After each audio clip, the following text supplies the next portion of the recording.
from a neuroscientist perspective, how do you define what a gut instinct is? That's a great question.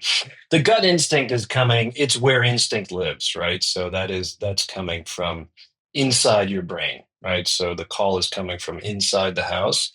It's not really referring to the gut, but it is this sense of, which I think kind of bubbles up that, yeah, I know exactly what I need to do or what I want to do, sort of without considering other information. It's sort of the go-to move. Um, Coming from, I would essentially say, quote unquote, emotional centers in the brain before one might have time to reflect upon that Mhm. information. And is that just something we develop? You mentioned it's more of an emotional perspective we have, and it's different from logic. So is it based on the previous experiences that someone has, and based on the track record of the previous patterns they may have seen or things that may have went wrong, this is a feeling from their brain that Yeah. they're getting or signal? Yeah, I mean, what I'm painting here is a bit simplistic about what's really going on in the brain. But I think what you're saying is accurate, which is that you've encountered something, either you in your direct experience over development, childhood, et cetera, your experience as an adult at work, and that you've encountered something enough times that your brain knows, in a sense, exactly what to pay attention to, what information to hone in on, and it allows you to reach a conclusion much more rapidly.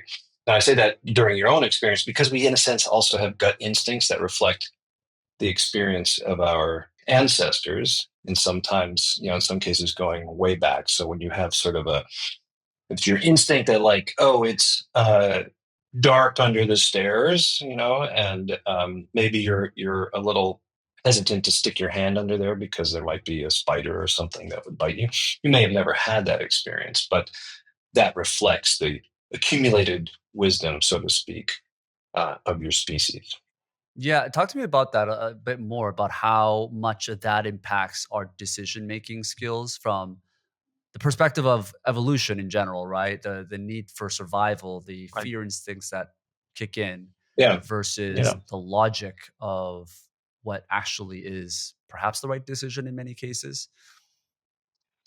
I think, well, part of the issue here is defining what's right or what's rational, and then what we do. So I think that I come from the perspective of ecological rationality or evolutionary rationality. So rational in an economic sense is typically defined as, you weigh up the costs and benefits precisely, and then you do what a computer would do. Pick the option that has the best possible expected value or expected utility. And yet people often seem to fail to do that. So numerous quote unquote irrational biases, like being unwilling to take what's otherwise a good gamble, for example, which has been hypothesized to reflect kind of fear and this idea of loss. And it may seem irrational in an economic sense, but is perhaps entirely rational in an evolutionary or ecological sense, right? What's an example of In that? that, well, things that it's better to survive another day to make another decision than perhaps take a chance and lose your life. And so I think that that's where think about it that way, which is that evolution has over millennia, over millions of years, operated with that kind of cost benefit analysis, right? And so our brains are the culmination of that process and reflect all of those cost benefit decisions, if you will, that evolution has made. So that what we kind of, the perspective that I'm bringing and that some other folks are bringing is that our brains are wired for the kinds of contexts that have been encountered most frequently, and the kinds of costs and benefits that would be present in those contexts. And so, if you're being chased by a tiger, maybe you don't want to stop and decide whether or not to eat this banana that's somewhere between yellow and brown, right? You don't know whether it's whether it's appetizing and nutritious or rotten.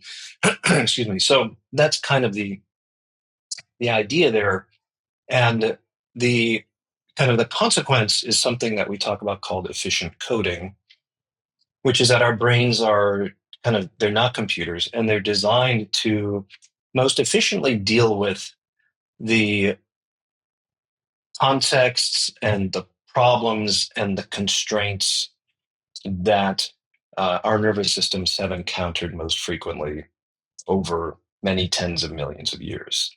Mm. So even though we have 86 billion neurons in our heads, 100 trillion connections, give or take, between them, it's not actually infinite, and uh, it's not infinite capacity, right? And it can't do anything you want. It's not like a computer. So there's specific routines, we could say, that are built in, hardwired. One of these being for most people, a kind of vigilance for things that could hurt you over the things that could help you. And so we see that manifest as quote unquote loss aversion. But there are other issues as well. So the even the 86 billion neurons not being able to it's not infinite represent all the information in the world. And so what our brains do is prioritize things that stand out, that Mm. contrast with what you've predicted or what you've experienced recently, or even when you're looking at a menu, right, of options, or you go into a big box store and you're looking for a soda and you're not pre-committed, say to Diet Coke like I am, then it's much harder to make a decision because your brain is not able to detect one thing that kind of stands out. So those are a couple of observations, tyranny of choice and loss aversion, that I think are good examples of this idea of efficient coding to deal with the constraints, right? We can't represent everything in our heads, and the kind of cost benefit scenarios that our ancestors encountered. Yeah. So the idea being It's that not we infinite. just can't logically go deep into every single decision that we make. So our brain is ultimately saving space and energy just by having these biases that may or may not serve us. But it's kind of led to these frameworks that we live through on our everyday lives. So we don't have to go through every single decision in order to live our lives Yeah, ultimately. yeah, exactly. I mean, one thing we now understand very deeply about the way that our brains make decisions, so we understand the circuitry very well, is that our brains are essentially doing something like taking snapshots of the world, okay, moment to moment, and using that as evidence for or against a particular decision. Like, take that gamble, not take that gamble, eat the apple or eat the ice cream, right? And when you think about that, one obvious It's not uh, infinite. conclusion, and this is borne out by tons of data, behavioral data, psychological data, neurobiological data, is that if you want to make the very best decision, you should take as much time as possible. The more time you allow to pass, the more evidence you get, the more likely you are to make a good decision, an accurate decision, right?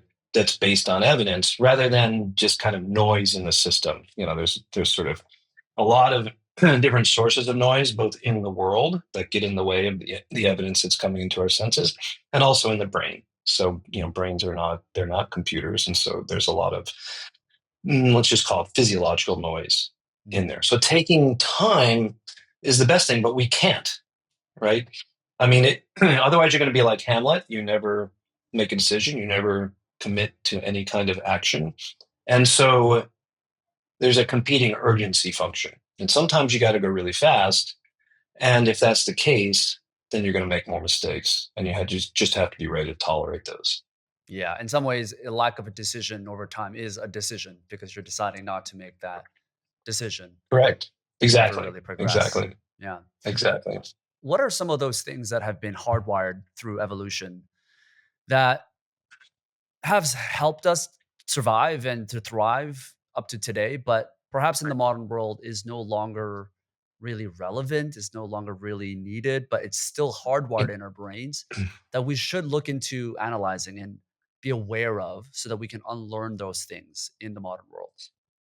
So I'm not going to say that we should unlearn any of these things. I think they have their relevance, they have their importance, but in certain domains, they can be problematic. So one, and I think is probably the most powerful kind of built-in mechanism in our heads, is our attention to other people.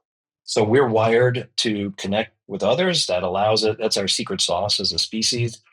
It allows us to cooperate, collaborate, learn from each other, do all these amazing things that humans can do. And that starts at the very kind of front end of perception. So for most of us, if there's a face there, we look at the face, we prioritize social stimuli, and that prioritization kind of cascades forward in our decisions. And in general, that's really useful, right? And it's especially useful when you live, like our ancestors did for millions of years in small groups. We had face to face contact with everybody in the group. You needed to have really strong bonds in order to be able to cooperate and to defend territory against others. And that those social skills, those soft, so-called soft social emotional skills, which is attending to others, being able to read their expressions, their tone of voice, to have a good sense of what they might be likely to do next, make predictions. That's great in many domains. It's going to make you a better physician. It's going to make you better at marketing. It's going to make you a way better manager or leader, but it can get in the way of other things. So, for example, we and our colleagues have found that people who are really dialed in to other people make more mistakes in a stock market like situation. So those are the folks who end up getting caught in bubbles because they tend to be so dialed into what other people are doing. Other people are buying some stock, these are like meme stocks, GameStop, whatever.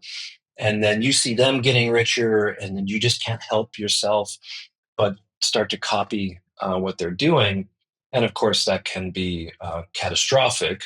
Even Isaac Newton lost his fortune due to getting caught up in the South Seas trading company.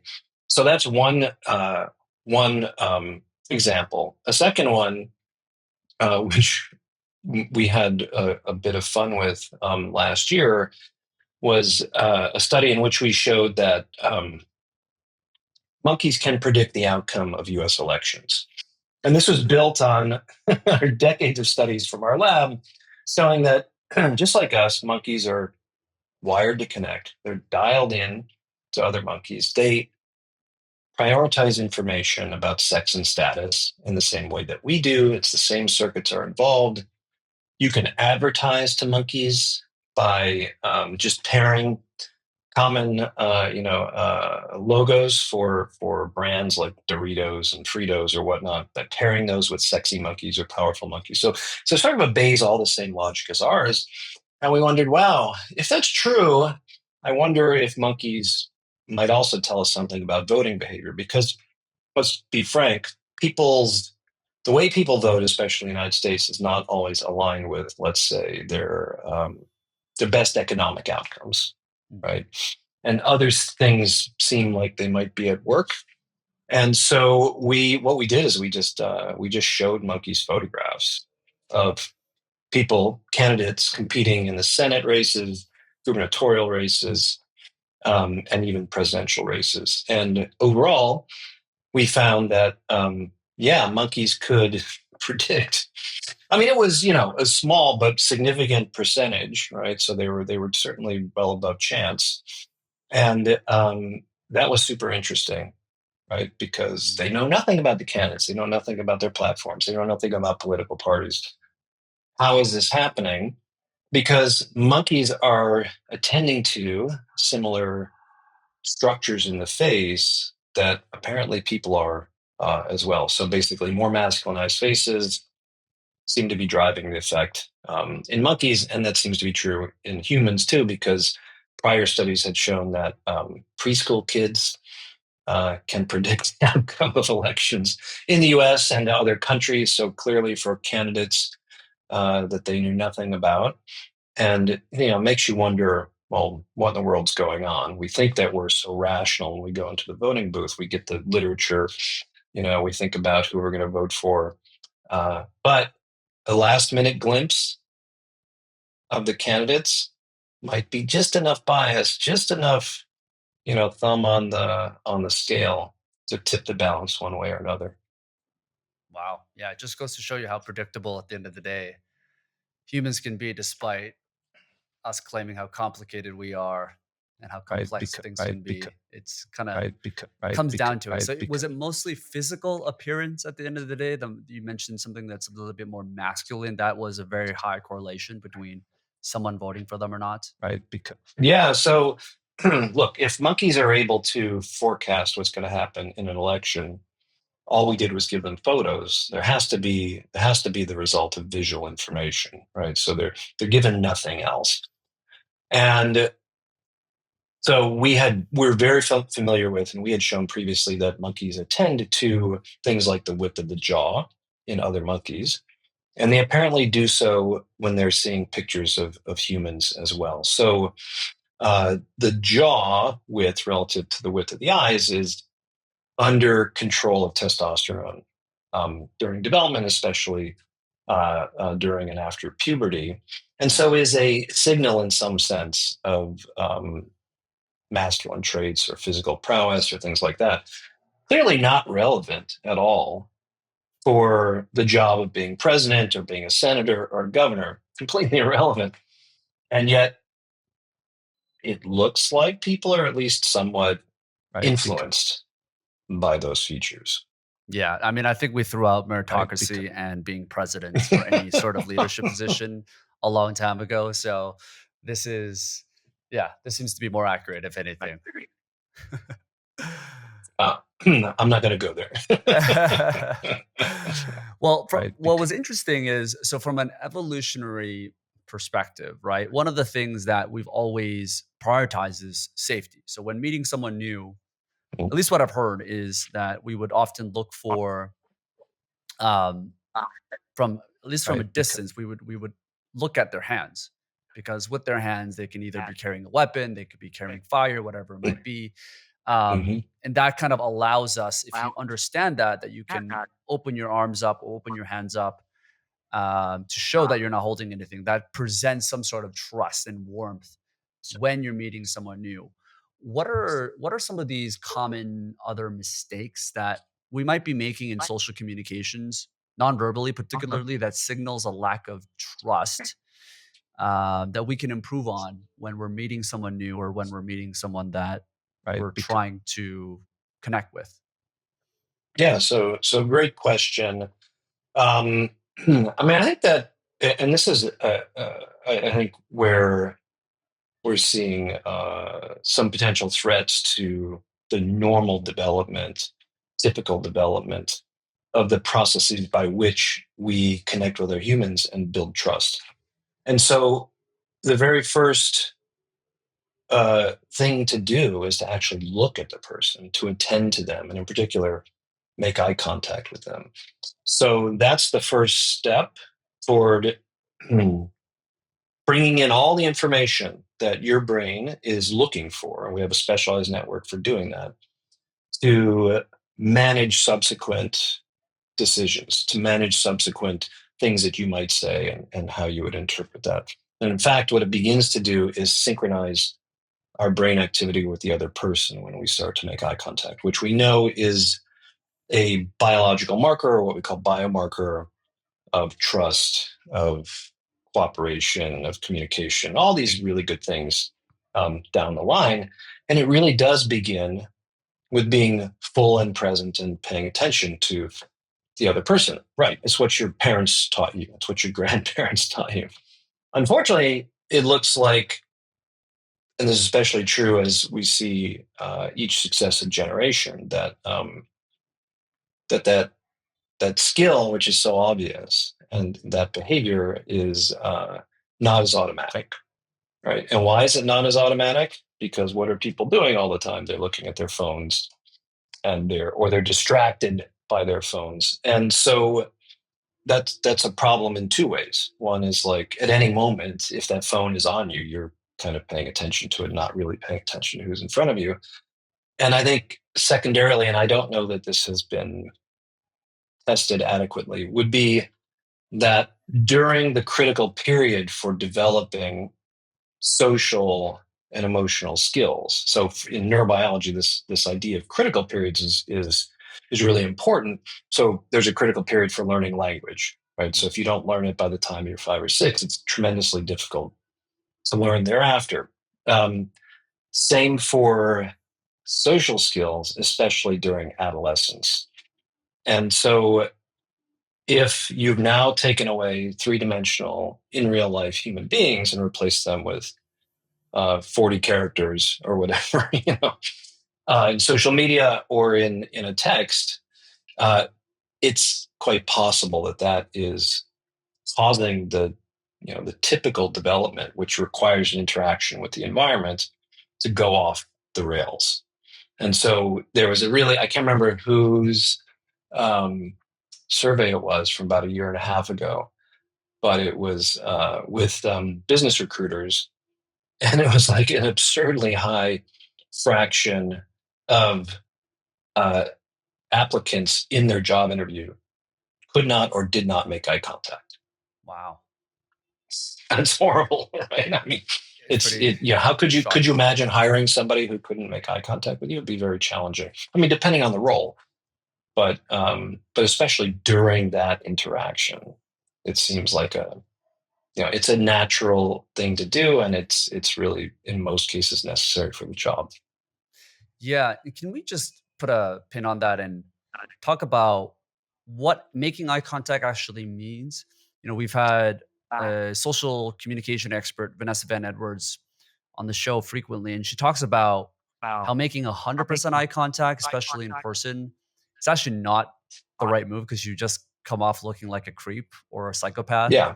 All right. And at the same time, most people are the other way, which is no eye contact.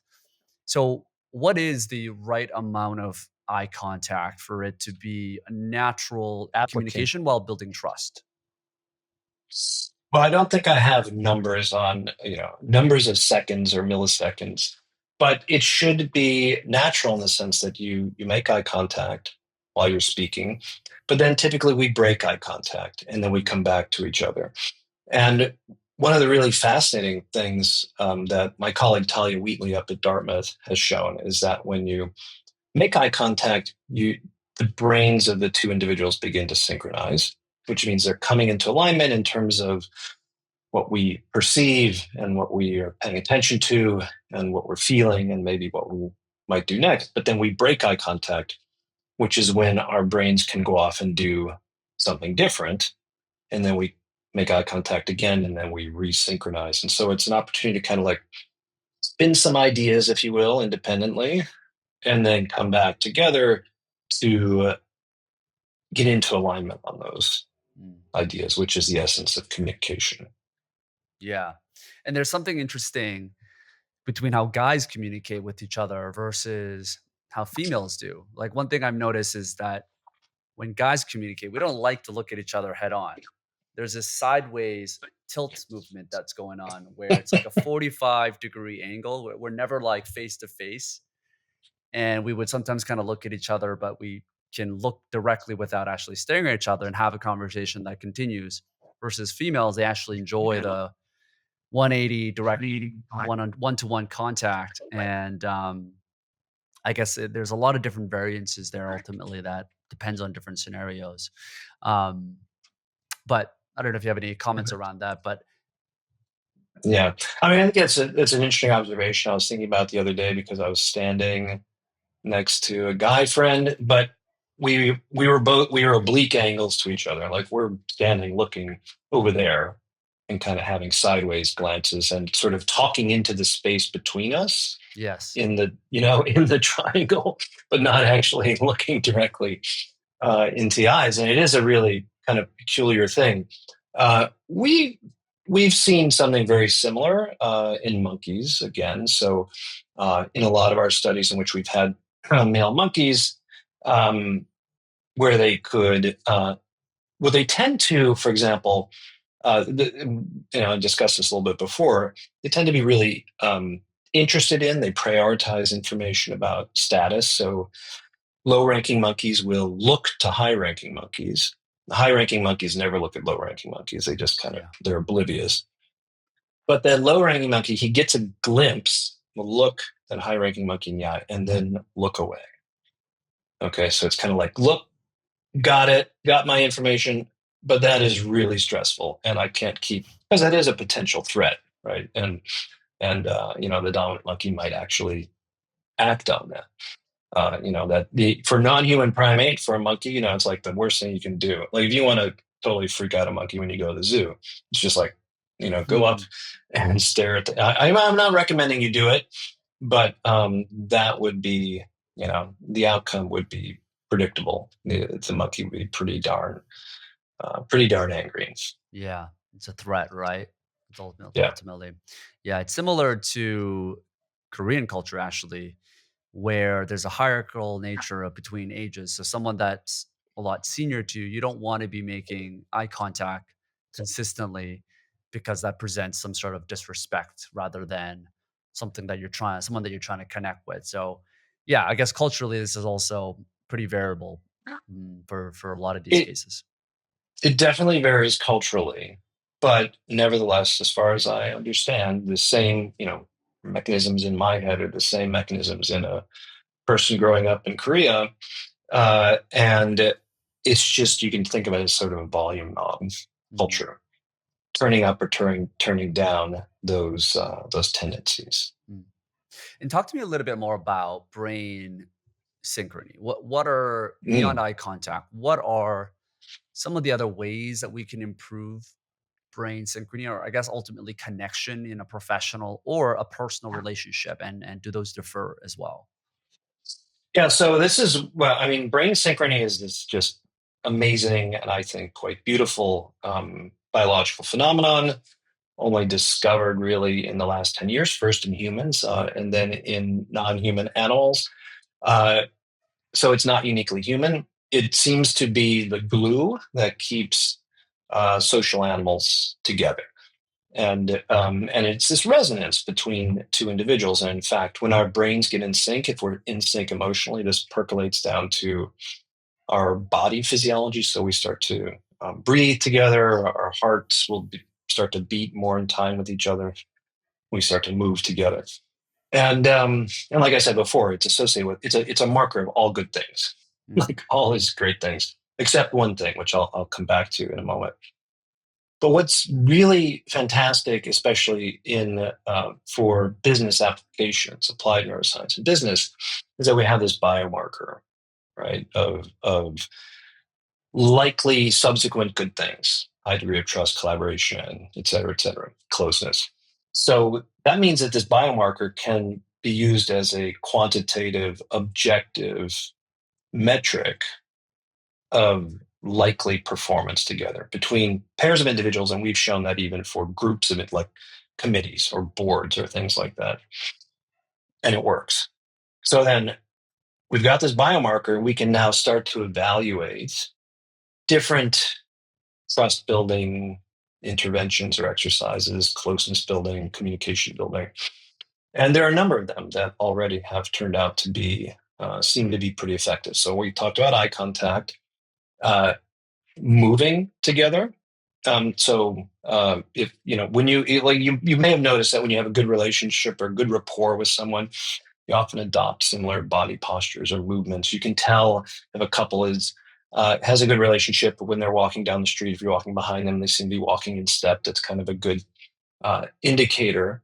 And that's the beauty here, is that if you move together deliberately, like the mirroring game in improv theater, which is the sort of standard warm up, when you move together and try to mirror each other, this tends to synchronize your mm, physiology. Because I think a number of things are going on there. You have to pay attention to the other person in order to use in real time information about visual information about what they're doing to guide what you're doing, and vice versa. So I think that's kind of how that kicks off. I think that maybe the most powerful is an actual conversation.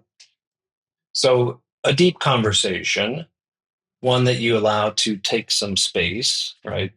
And that goes beyond sort of idle chit chat. I mean, often that's the first step, but a real conversation with someone where you have a give and take and you're a little bit vulnerable. So um, those are sometimes hard to kick off, especially in business context. And so we have, and other labs have worked with, for example, a structured set of questions. So one is called Fast Friends, developed by the Aarons back in the 1990s. And there are other commercially available versions of these. And they're designed to kind of take you from superficial into deep, right? To go from like, what's your favorite color to what do you value most in a friendship to, uh, you know, do you have a sense of how you will die and why, or whose death would affect you the most and why? I mean, you see people, and we've used these cards, for example, all over the world, and well, it always has the same effects. It seems to be cultural, independent of culture, and people who don't know each other will end up, weeping. Nobody wants to stop, the exercise. And the process of that exercise takes people, especially who don't know each other. And our good colleague Emily Falk here at Penn showed this recently in terms of brain data. Takes brains that are potentially very far apart in terms of just what they're doing and how they're perceiving the world, and brings them closer together. And we know that when you get closer together, it's much easier to collaborate, to act together. And in many ways, we think that's why this is a different set of observations. A really good speaker, charismatic speaker, a leader who has charisma, what they are doing, what their goal is to kind of synchronize their audience Mm. with each other and with them. And the better you can do that, the better you'll be able to motivate people to do something. So that's enormous power, right? And of course, that can be used for good or for evil. Mm. Yeah, because you mentioned two different types of, I guess, profiles there or avatars. One was the speaker profile, who's likely presenting something motivating through a speech, versus a conversation is probably going to be spurred through a meaningful conversation question that Mm. allows someone to Mhm. open up. So, what are some of those questions? Like, what are things that you guys have learned that are great questions from deep conversations that would allow someone to connect in that way? Yeah, I mean, the ones I just mentioned are direct examples. So, what do you value most in friendship, and why? Or is there something you've been meaning to do all your life? Why haven't you done it yet? And these sort of progress to those ones about, whose death would affect you most and why. Or if you could have dinner, this is actually one of the first questions is like, if you could have dinner with anyone, who would it be and why? And even that one seems like it could be pretty superficial. Oh, I want to have dinner with Abraham Lincoln or something. Mm, But what you find is that people come up with deeply personal answer. Typically it'll often be a dead relative. I wish I could have dinner with my mom or dad who's no longer with us, or go back in time, to say to your kid, "Don't worry, things are going to be all right." Even though you're going to go through a lot of difficult times. That was, in fact, was my answer to that question. Once when we were hanging out with friends for the weekend, we literally had one card. We did one question for about 4 hours in mm, the evening. And yeah. one thing we discovered is really, and I recommend this to anyone because there are commercially available versions of these things you can get from a company called Actually Curious, another one from Dan Ariely's um, Irrational Labs. And I've got throughout this period, I've had like teenage sons, and we just leave the cards out on the kitchen table, and they have their friends over. You discover them, and then they actually sit there and start asking them and answering them, and you see them having a really meaningful conversation that might last hours, and that's a beautiful thing to watch. Yeah, I mean, I love to break down the characteristics of those so that at least people that are listening, they don't have to copy word for word these questions, but perhaps they can use the frameworks that allows them to spur other questions that might even be more personalized to that person. One of the things that I've recognized, and I've heard this actually once, where the two people, there's two reasons why someone would really connect with you, or someone would really, fall in love with you, or really enjoy your company, is that it either reminds they either you either remind them of themselves in some way, whether it's the vulnerable part, the parts about yourself that you don't like, the parts about yourself that you're trying to improve, or it reminds you of them of a version of who they could be if they were the best version of themselves. And I love the question that you mentioned around what is the thing that you would be doing if you if money wasn't part of the equation, or if you could be doing anything, because ultimately it's helping them remind themselves the version of themselves that they could be in the future. So I really like that. And I noticed everything else, all of these were pretty open ended. It wasn't a yes or no question. These were all things that people can expand on, and it kind of allows them to go take the conversation to where they want it to go and choose the path that they want to go on, rather than just saying yes or no. Yeah, so there's two things you said there that I kind of want to riff on. One is this notion of similarity, right? Sort of birds of a feather flock together. In scientific terms, we call it homophily, which is like love of self. And it turns out that you can predict who will become friends subsequently if their brain activity is more similar while they're watching little TikTok videos, or even just kind of sitting there doing nothing. So it's as if we're kind of people who are wired more similarly are going to find each other and tend to like each other. And this is also even down to the genetic level. So people who share more genes, even if they're not related or anything, will be more likely to become friends subsequently. So there is this sort of nature, this idea of homophily. But the other part you brought up was, these questions are open ended, and one thing that seems to be really effective in all of them is that they call for some honesty and vulnerability. Like you have to kind of be honest with yourself and reveal something about yourself that you might not normally do. And I'm speculating here, but what I think that happens there is that kind of takes down or brings down the normal barriers that keep us from getting, hurt in a sense for being too open, to other people, which then you could be, people could take advantage of you, for example. And so that vulnerability is really important. And then when you're telling your story, that seems to be really effective. Now, getting back to the speaker, the charismatic leader, often using storytelling. Our brains really like stories. Narrative is sort of how we're wired to understand the world. And we have a paper out. It's actually under review, in which we used neuroscience tools. So we measured brain wave activity in people who are watching Shark Tank videos. So they're watching founders describe their business, right? Pitch their idea, which typically starts with like, here's who I am and here's my big idea. And then there's the arc of the story. And then at the very end kind of gets to the ask, right? And what we found is if we look at brain synchrony across any number of people who were watching that founder, that it crescendos, and the higher that synchrony, the greater the amount of money that founder actually would recruit from real sharks on the show. So it's a really, I think, intriguing, profound measure of the effectiveness of your storytelling in that context.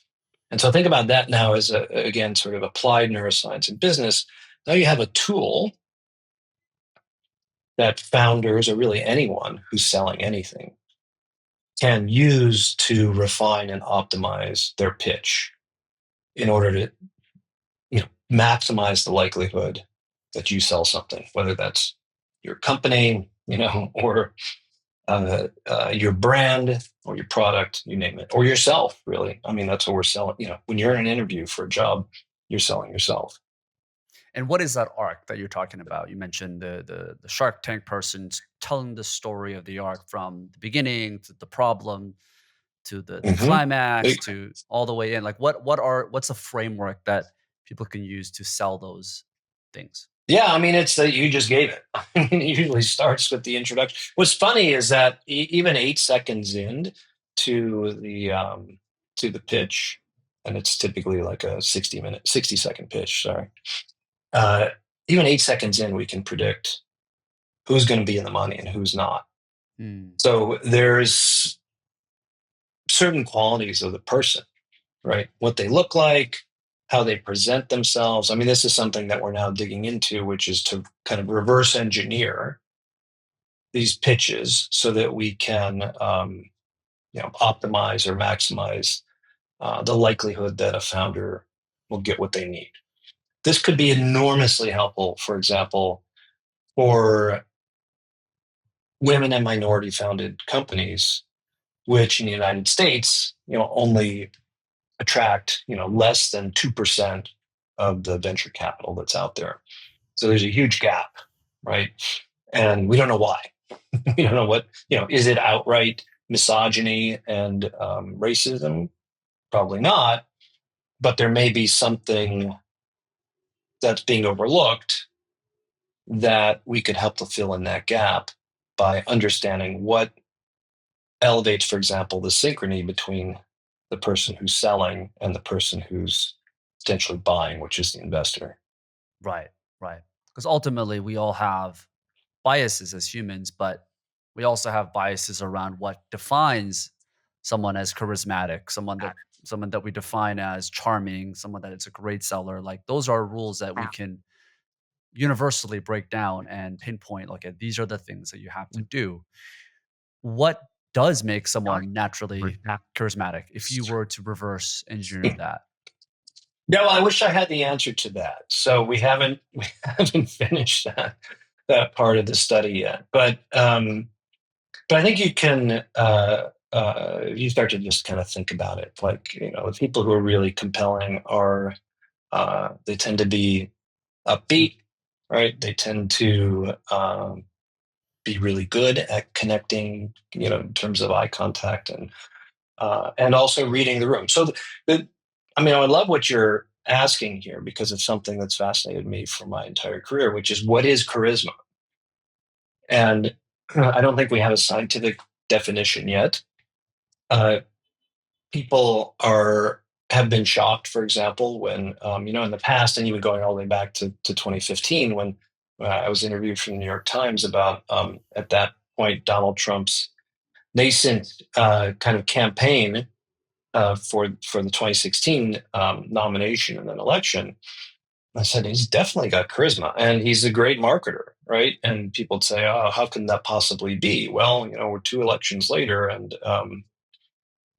I think that's pretty obvious. What is it? I can't say exactly, but it's some combination of physical features, the way people speak, uh, the the language that one uses. Right? If one were to use too complex a language, that's you're going to lose people. Mm, One thing we've learned about synchronizing an audience is that simpler is better. So using fewer, less complex words is better because everybody can understand them and tune into them. And the same for visual factors as well. So not so much in a person conveying something, but if you make an ad that's super busy, like think of the world's worst PowerPoint deck you've ever seen.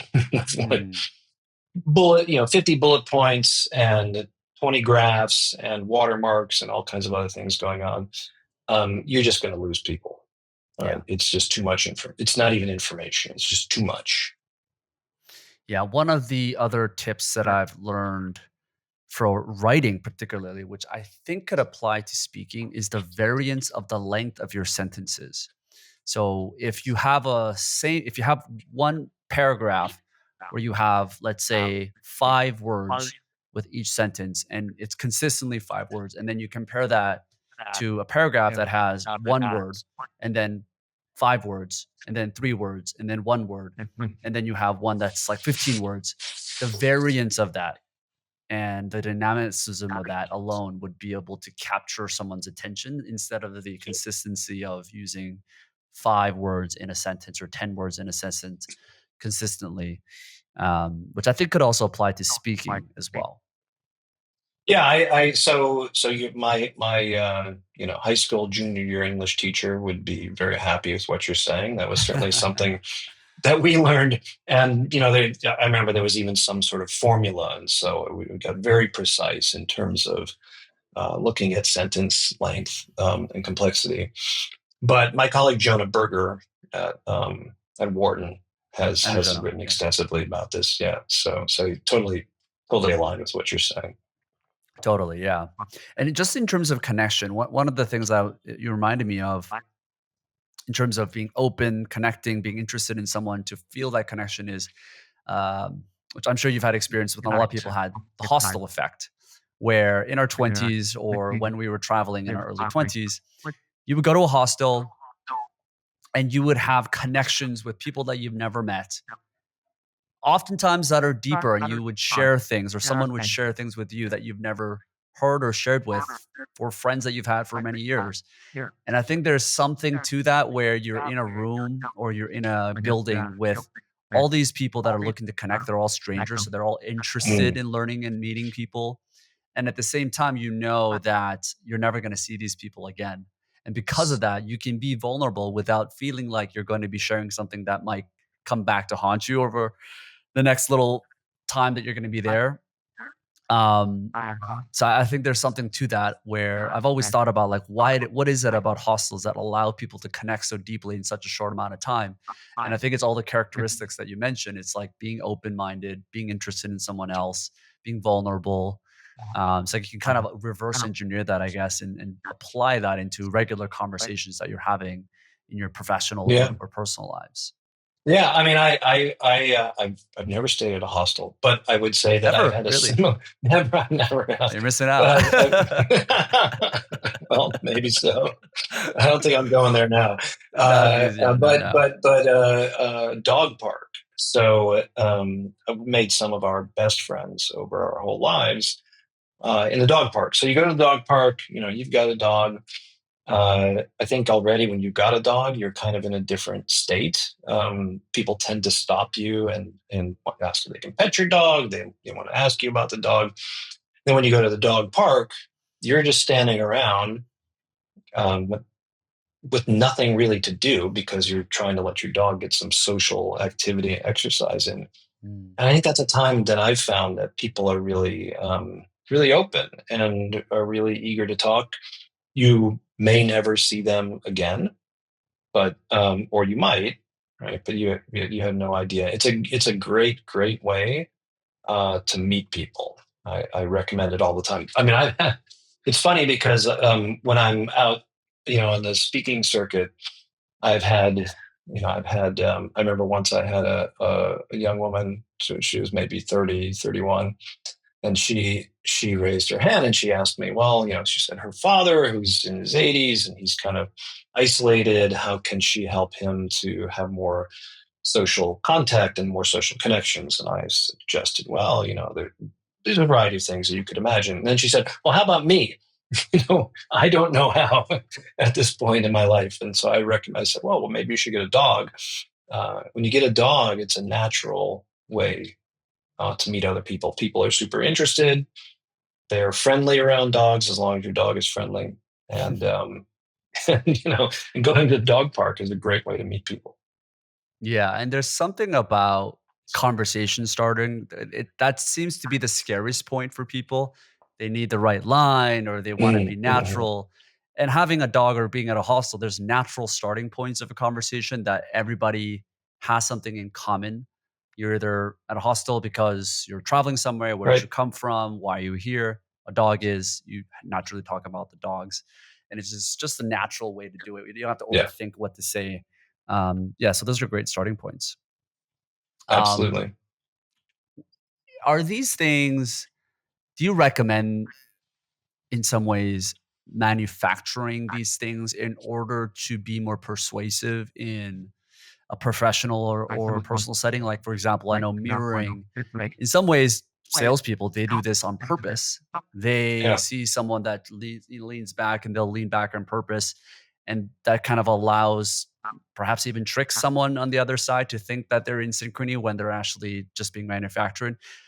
What are your thoughts around that? Is that something that they should focus on? Or do you think the core domino here is just have good conversation and allow synchrony to or body mirroring to happen naturally? Yeah, I have a couple of things to say on that. One is that absolutely we should all work on our social, emotional, and communication skills. We can all improve them. And the better you are at kind of dialing in and getting in touch with someone quickly, right? That will have pay off enormous dividends, whether you're a manager, you work on a team, you're a leader, you're involved in marketing. Our colleague Emily Falk, I mentioned earlier, had shown that people who kind of activate, so to speak, perspective taking, which is one major component of how we uh, think about the minds of other people. So kind of seeing the world through their eyes. They're much better at selling their ideas, right? What they post is much more likely to go viral. So it seems to be a really important component that is, it complements emotional empathy, if you will. Those two things kind of go together. So I'm constantly coaching people and trying to give them opportunities to tune up those social skills. So whether that's through conversation, which a lot of people have trouble getting started, or building perspective taking skills. So I think that that is absolutely fundamental, and I teach this all the time.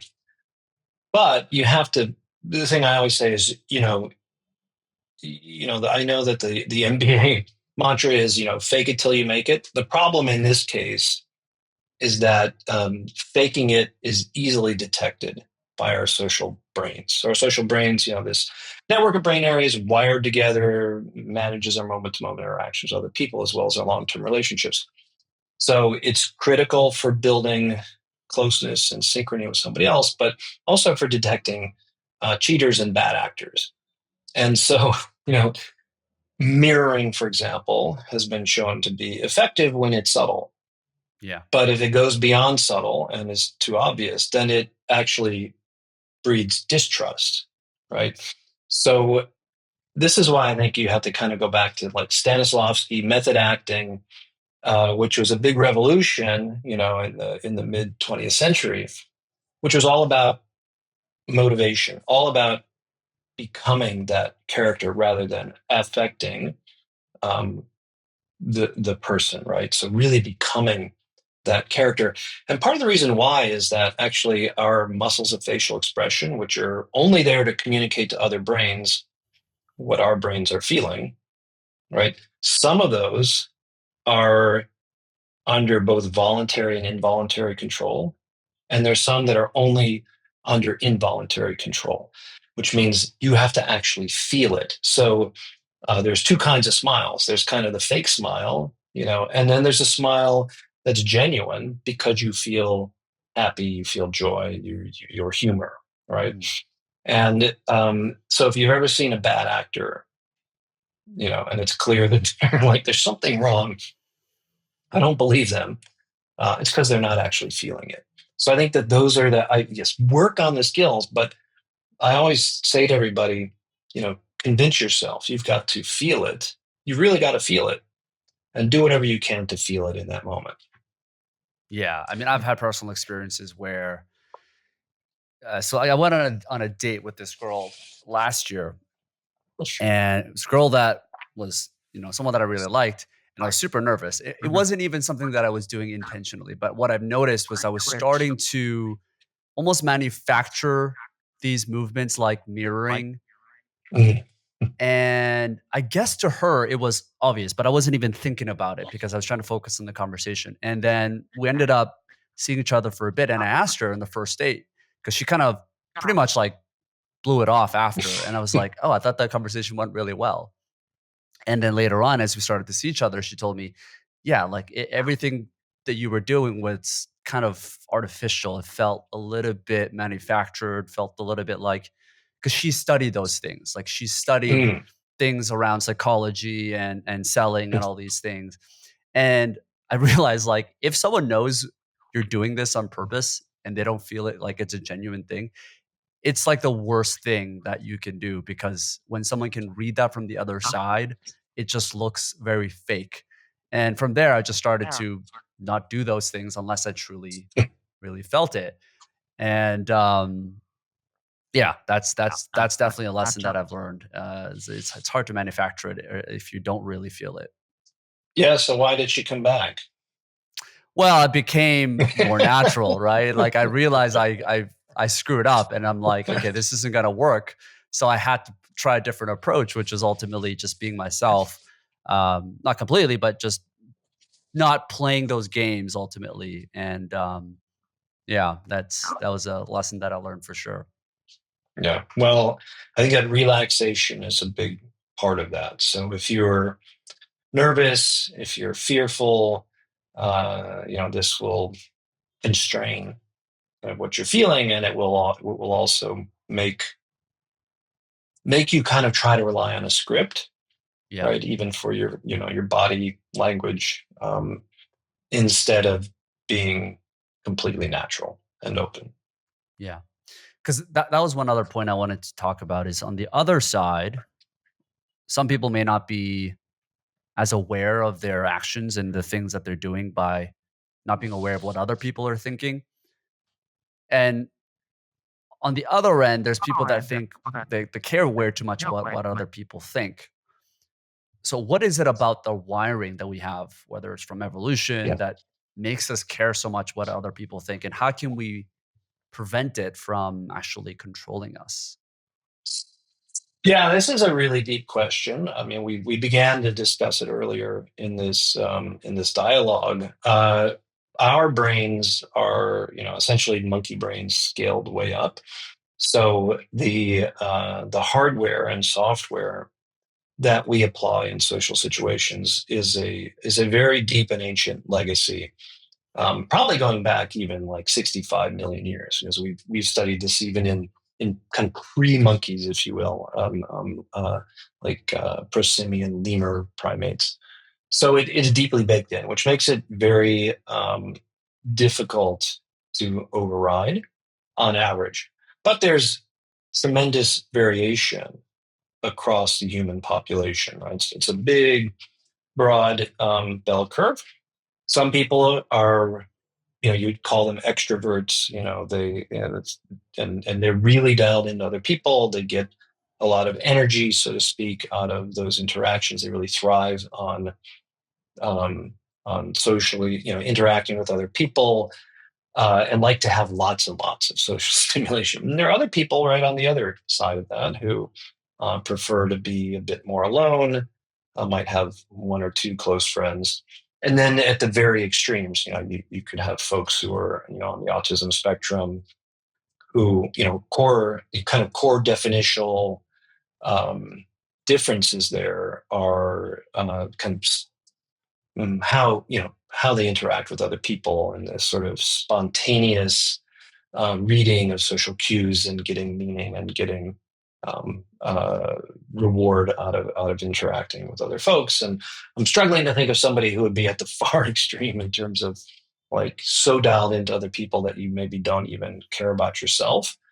People But that are codependent, right? People that, Yeah, yeah, yeah, yeah. yeah, exactly. That's exactly right. I was just thinking, yeah, um, about people in my family who Oh, are, who are, going who personal are here. like that. Who are like that. I don't want to be too specific, but uh, which can be really problematic, yeah, as well.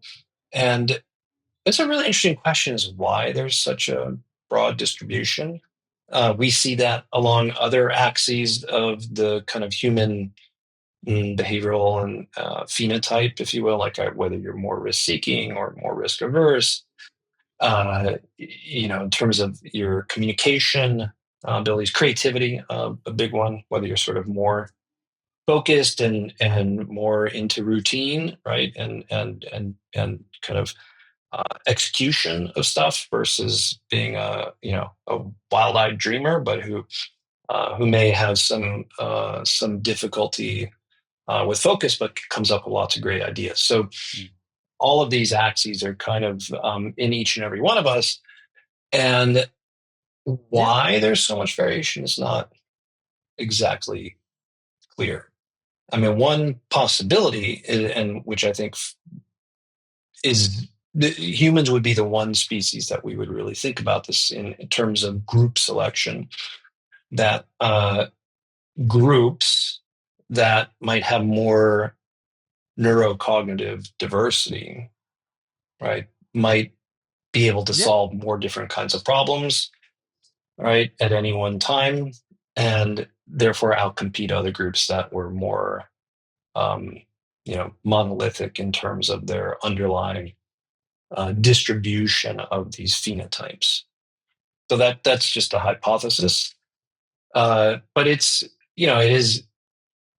is amazing that we see so much variation, even in terms of our circadian rhythm. I bring that up because we're doing some research on that right now.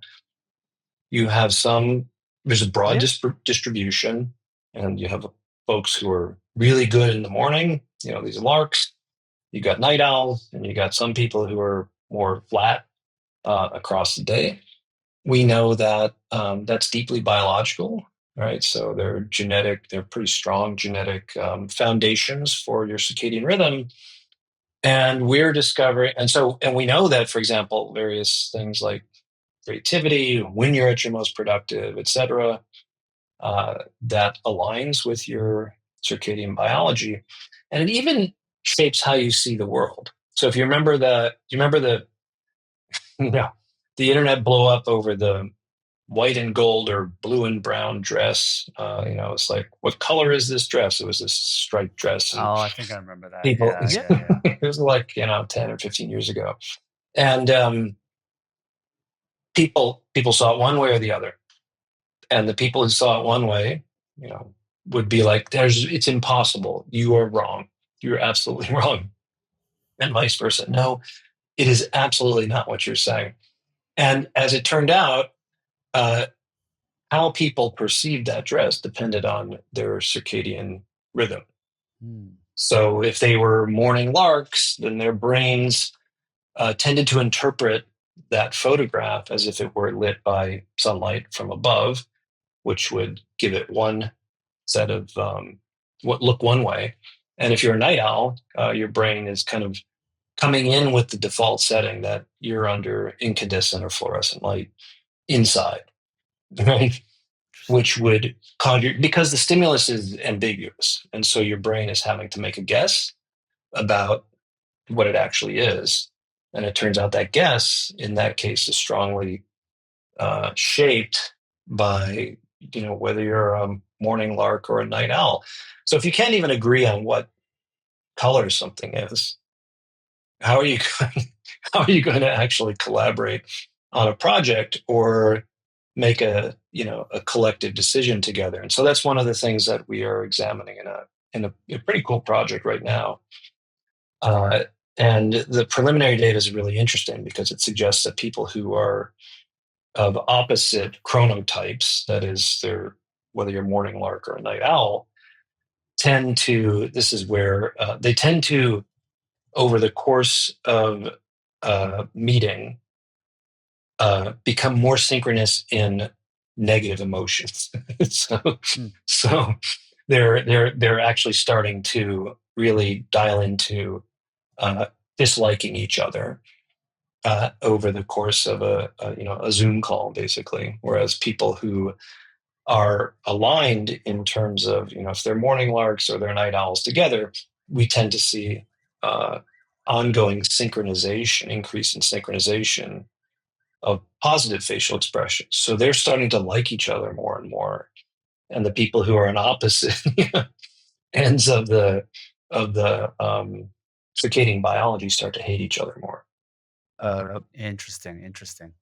Yeah, I mean, and that's an unavoidable thing, right? Like the biases that we have when we're making daily decisions or important decisions that might impact our lives. I want to shift that Uh, conversation a little bit to helping people improve their decision making skills. What are some proven tips that anyone can implement to just help make better decisions in their everyday lives or important decisions that they need to make? yeah, so I think there are a couple that I usually advise. One, which is grounded in this observation that our brains are taking information moment by moment from the world and accumulating evidence, favoring one alternative over another, is that in general, taking more time is better. Okay. You're more likely to reach the best conclusion the longer the time you take, but we can't always do that. Right. And so in some sense, what you have to do before you make a big decision is decide what is most important, being absolutely spot on correct, like who you're going to marry, or can you tolerate some errors? Right. Mm. But you need to be a little bit more urgent.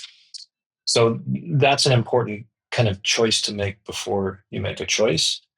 And a sort of addendum to that is when we slow down, if you actually slow down and you kind of adopt the mantra, I'm going to slow down, maybe you take some deep breaths or something like that. What that does is it turns down your emotions, turns down arousal in particular, which you can think of as a volume knob, okay, for the inputs that are coming into your brain. And some of those inputs are signal and some are noise. So if you're turning up the volume on both indiscriminately, you could that could lead to you making a bad decision by mistake, right? So slowing down, taking your time, and even taking some deep breaths is really important. We've seen that even in the cases as work of other folks, like people making investment decisions in the stock market. If you give people the mantra, um, you know, every up and down is really important. Try to make money as much money as possible in this session. People are attending to every single gyration, and they tend to If fail you miserably. Whereas if you say, slow down, take your time, what really matters is what happens in the end. So it's not what happens at the end of the day.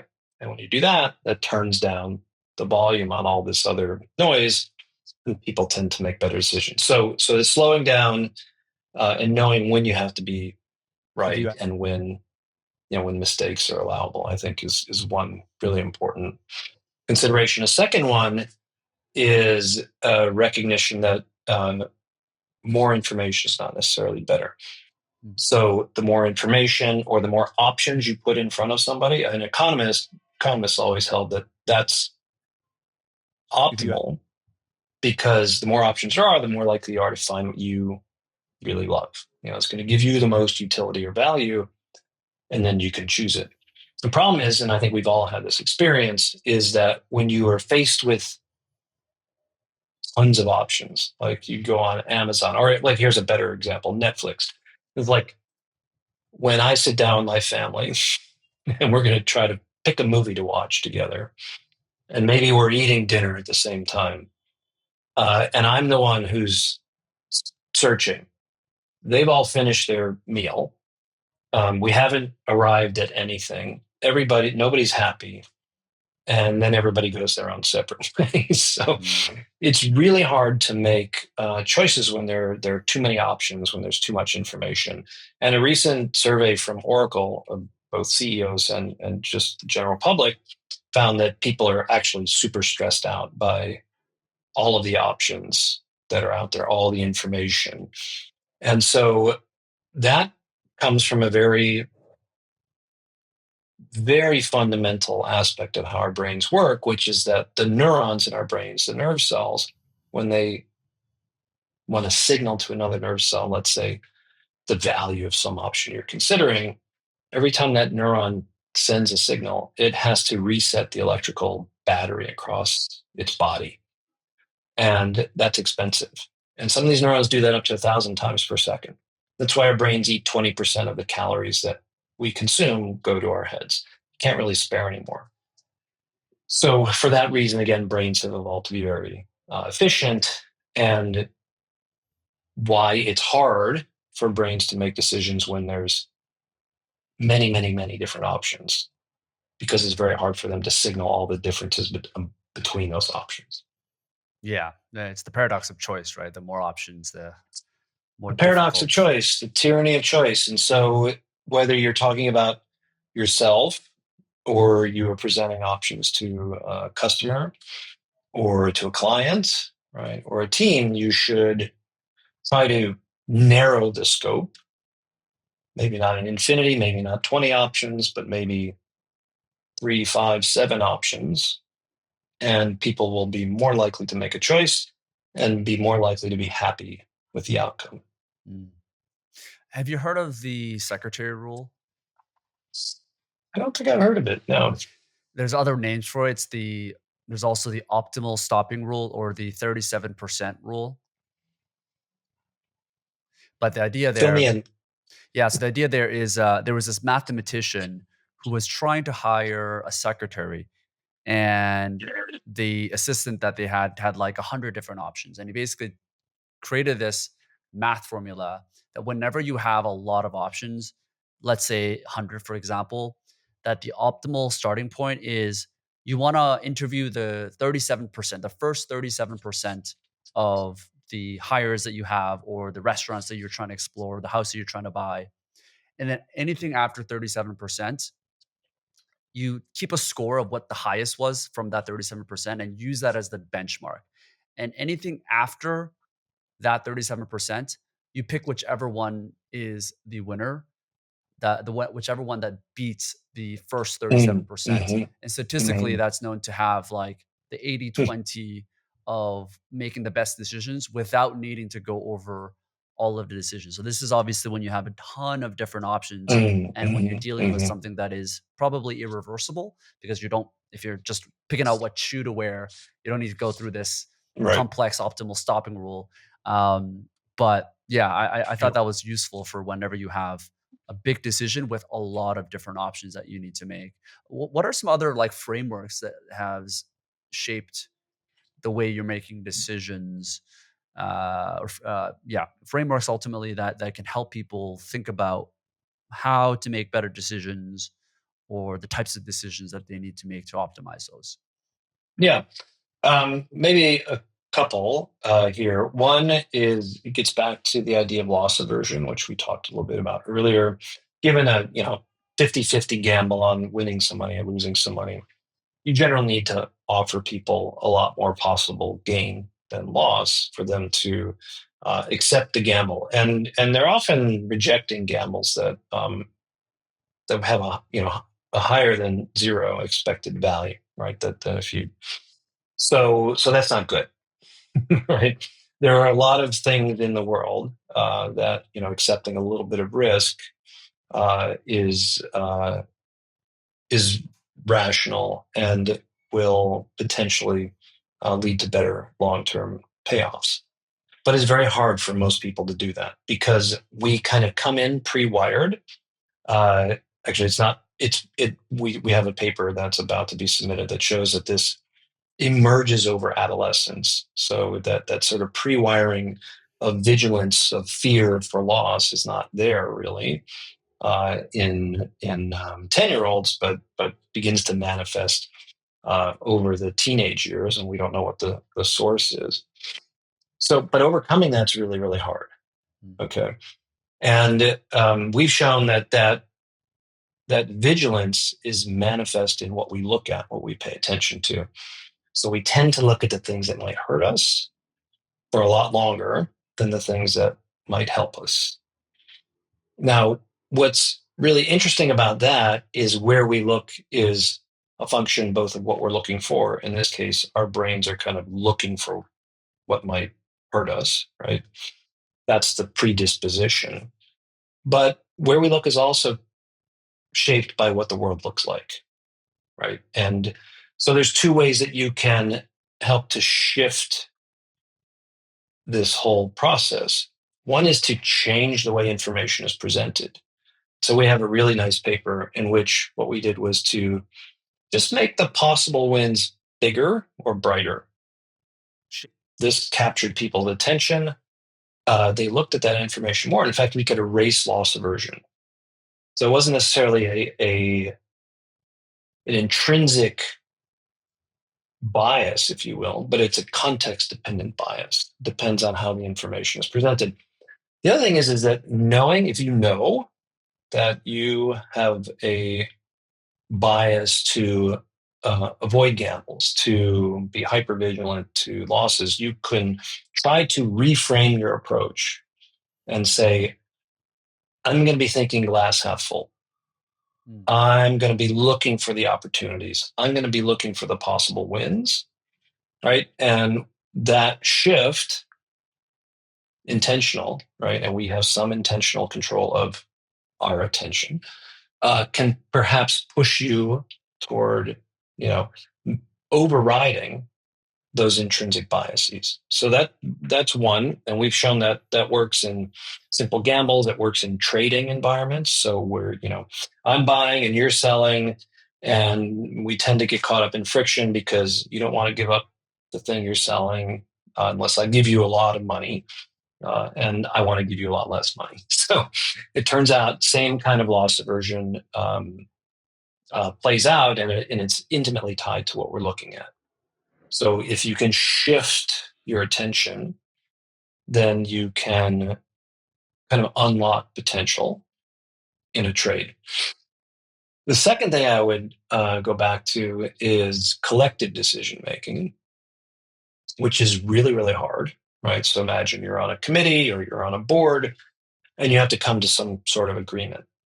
And we've shown that those kinds of collective decisions are enhanced when the board or team is in sync physiologically with each other.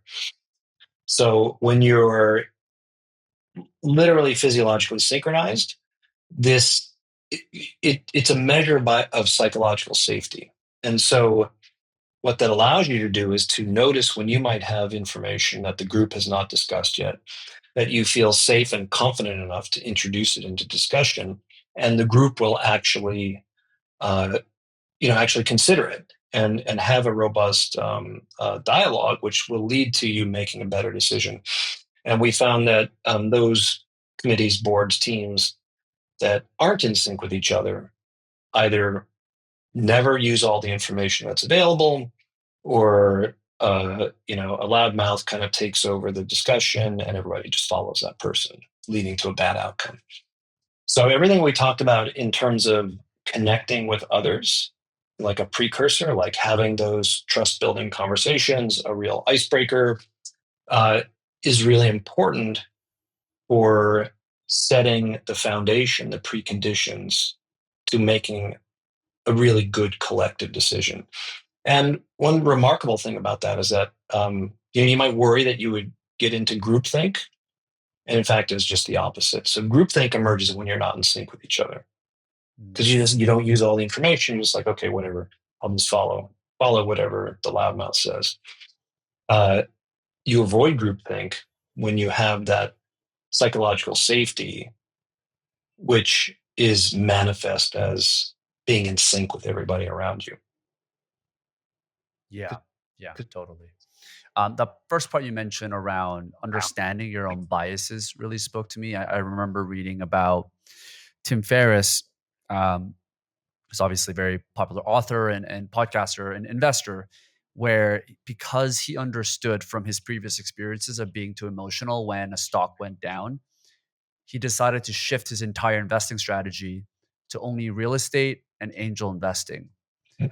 And the two common traits that these investments have is they're very illiquid, meaning you cannot see a return for an angel investment for 10 years.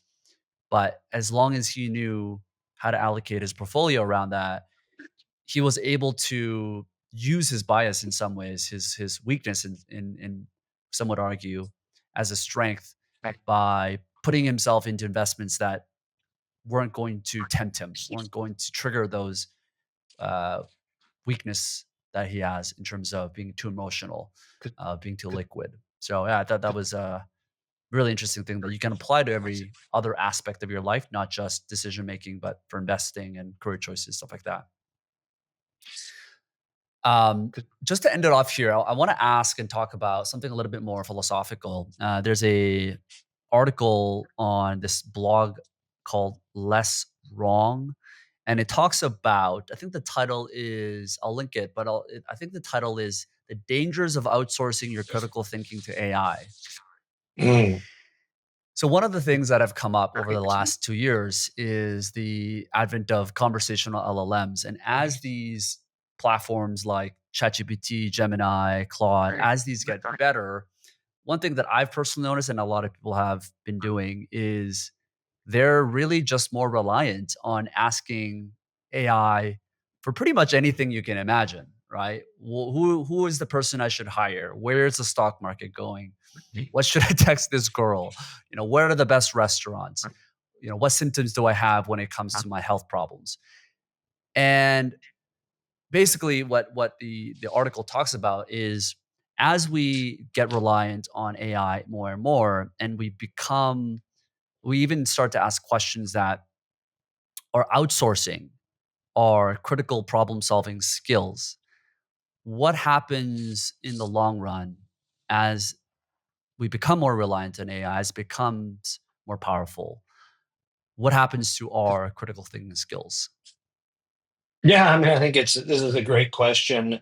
I remember reading there was a paper in one of the Nature journals just a couple months after ChatGPT was released, basically saying, warning about this in general, which is that as humans, and there are many observations, many examples, begin to rely on technology to outsource some part of their brain, right? Whether that's like information in books, right, where it used to be preserved by memorization and orally, right, millennia ago, or how to navigate a city based on memory of all this, where all the streets are.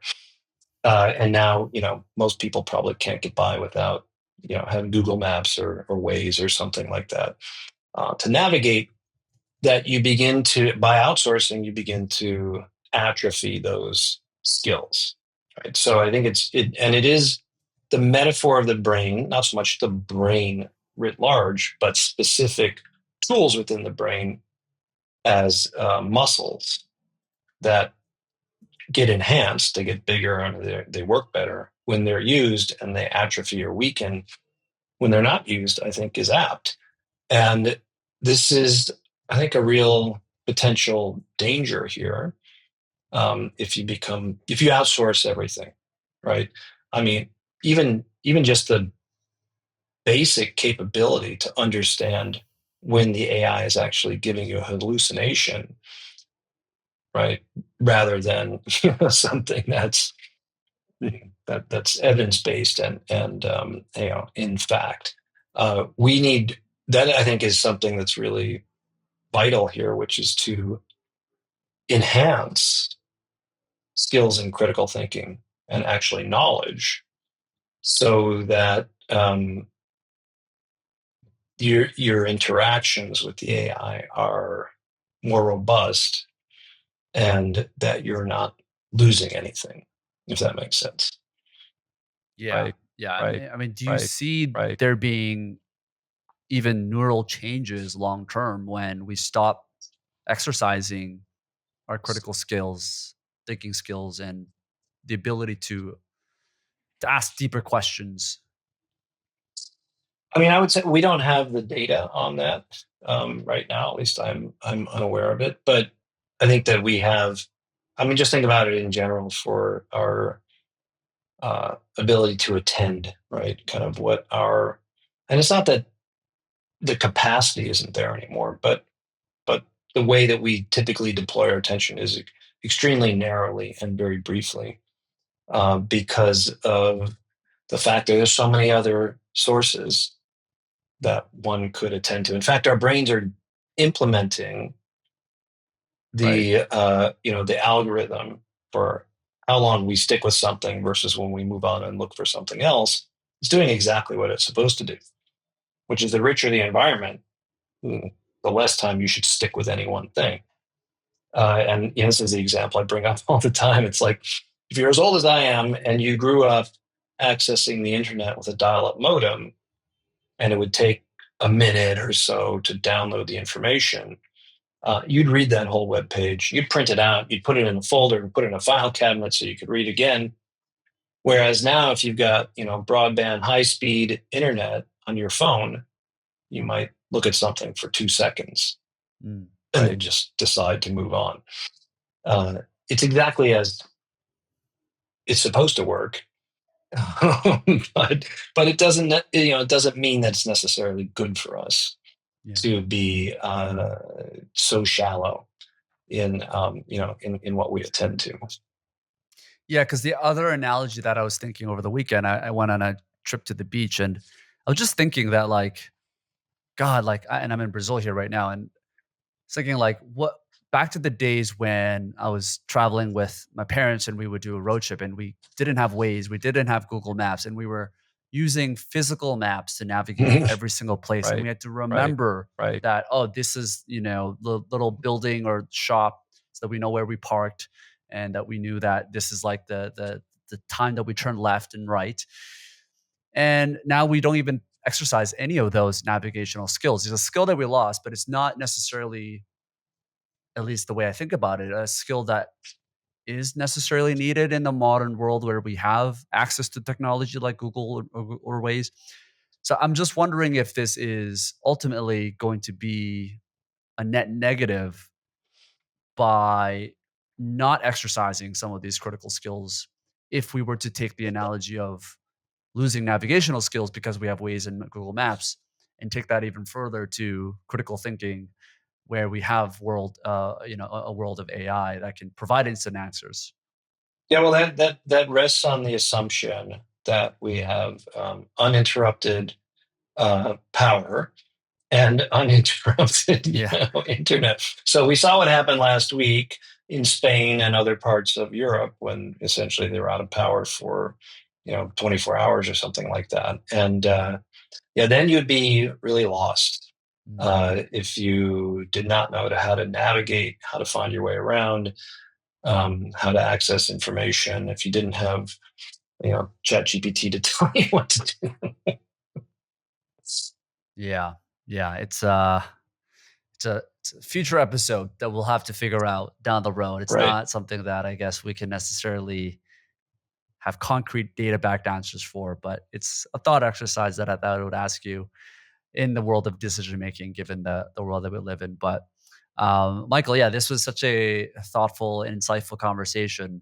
I want to make sure people can find where you are located, anything that you're working on. Where should we point Mm. people towards after this Yeah. conversation? So you can keep up with me on LinkedIn and on X. I'm pretty prolific in terms of the work we're doing and other folks are doing at the union, let's say, of neuroscience, psychology, economics, business, evolutionary biology, anthropology. So sort of all of that mix, and also mental health. You can keep up with me there, or at the Wharton Neuroscience Initiative, which is where we do all the work, where we take the insights, technology, analytics from neuroscience, kind of in the lab and in the clinic, and apply that to business challenges. Amazing. Amazing. Thank you, Michael. And Awesome. thank you so much for tuning in, guys.